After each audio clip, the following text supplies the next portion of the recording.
Hi అండి అందరికీ welcome to my channel. ఈరోజు మన సింపుల్ అండ్ టేస్టీ రెసిపీ వచ్చేసి గోరుచిక్కుడుకాయ ఫ్రై ఎలా చేసుకోవాలో చూపించేస్తాను. లేట్ చేయకుండా ప్రాసెస్లోకి అయితే వెళ్ళిపోదాం. ముందుగా గోరుచిక్కుడుకాయలని ఈ విధంగా కట్ చేసి వాటర్లో వేసి బాగా వాష్ చేసుకొని ఒక గిన్నెలో వేసుకోవాలి. చిక్కుడుకాయల్లో కొంచెం ఉప్పు అవి మునిగేంత వరకు వాటర్ పోసుకొని మెత్తగా ఉడికించి పక్కన పెట్టుకోవాలి.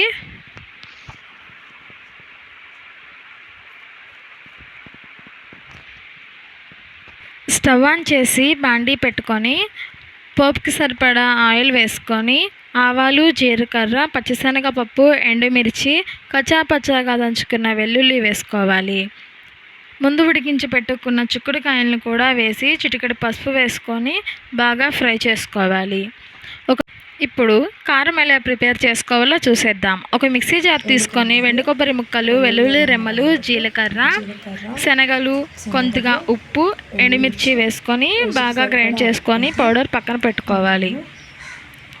చిక్కుడుకాయలు అనేవి ఈ విధంగా ఫ్రై అయ్యాక మనం మిక్సీ పట్టించుకున్న మసాలా కారం కూడా వేసి 2 నిమిషాలు బాగా ఫ్రై చేసుకుంటే మన టేస్టీ అయిన గోరుచిక్కుడు ఫ్రై రెడీ అయిపోతుంది. ఈ వీడియో మీకు నచ్చినట్లయితే లైక్ చేయండి, షేర్ చేయండి, సబ్స్క్రైబ్ చేసుకోండి. Thank you for watching.